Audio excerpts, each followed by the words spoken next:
Ethanol मिले petrol यानी E20 के खिलाफ चल रहा विरोध अब एक नए राजनीतिक और सामाजिक अभियान का रूप लेता हुआ दिखाई पड़ रहा है।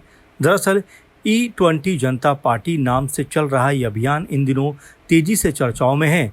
पार्टी ने संसद तक मार्च करने का ऐलान कर दिया है।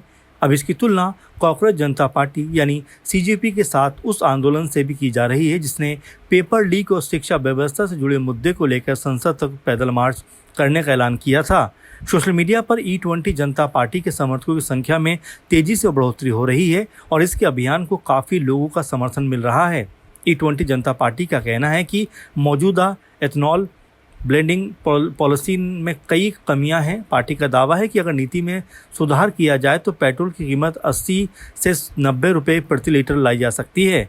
पार्टी का ये भी कहना है कि बेहतर पॉलिसी के जरिए किसानों को भी अधिक फायदा पहुंचाया जा सकता है। उनका मानना है कि ये समय पॉलिसी की कमियों को दूर करने का है, न कि उन कमियों का बचाव करने का। इसी मुद्दे को लेकर पार्टी केंद्रीय सड़क परिवहन और राज्य मार्ग मंत्री नितिन गडकरी के इस्तीफे की मांग भी कर रही है।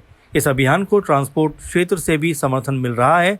Delhi taxi and tourist transporters and tour operators association ने E20 पेट्रोल के खिलाफ 4 अगस्त को संसद तक मार्च करने की घोषणा की है।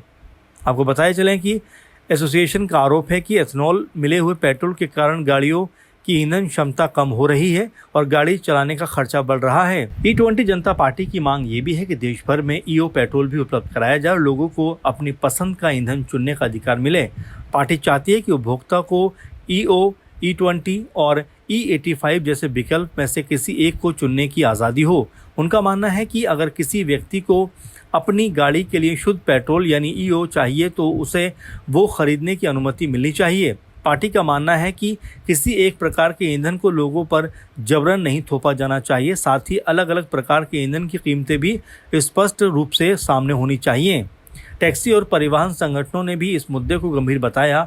एसोसिएशन के अध्यक्ष संजय सम्राट ने बताया है कि देश भर के टैक्सी चालक, बस संचालक, टूरिस्ट वाहन मालिक, ट्रांसपोर्टर, ऑटो चालक और टूर ऑपरेटर 4 अगस्त 2026 को पहले जंतर मंतर पर बड़ा प्रदर्शन करेंगे और उसके बाद संसद की ओर मार्च करेंगे।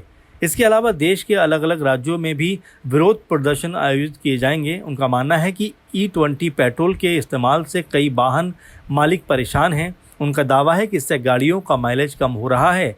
पार्टी ने यह भी बताया कि उनके कार्यकर्ता गांधीवादी तरीके से मार्च करने की तैयारी कर रहे हैं। सोशल मीडिया के जरिए साझा की गई एक पोस्ट के अनुसार तहसीन पूनावाला की टीम भारत की अगुवाई में 31 जुलाई 2026 को इंडिया गेट से संसद तक एक मार्च निकाला जाएगा। इस मार्च में E10, EO जैसे विकल्प उपलब्ध कराने, E20 और 20% सस्ता करने और शुद्ध पेट्रोल की कीमत 80 से 90 रुपये प्रति लीटर रखने की मांग उठाई जाएंगी। E20 जनता पार्टी का अभी तो कोई आधिकारिक संस्थापक या औपचारिक संगठन सामने नहीं आया है। फिलहाल इसे नागरिकों द्वारा शुरू किया गया है और एक डिजिटल अभियान माना जा रहा है। इसके बावजूद सोशल मीडिया पर इसकी लोकप्रियता काफ़ी तेज़ी से बढ़ रही है। आपको बता दें कि X के ज़रिए इस अभियान से जुड़े हुए लोगों की बात करें तो अब तक 48,000 से ज़्यादा लोग इसको फॉलो कर चुके हैं। इंस्टाग्राम पर इसके फॉलोअर्स की संख्या लगभग 2 लाख के आसपास आ चुकी है। सोशल मीडिया पर किए गए अपने अलग अलग पोस्ट में E20 जनता पार्टी से जुड़े लोग एथेनॉल मिले पेट्रोल को लोगों पर थोपे जाने का विरोध कर रहे हैं। अब देखना ये होगा कि ये प्रदर्शन बाकी 4 अगस्त को होता हुआ दिखाई पड़ेगा या उससे पहले ही कोई बड़ा समझौता यहाँ पर होता हुआ दिखाई पड़ेगा।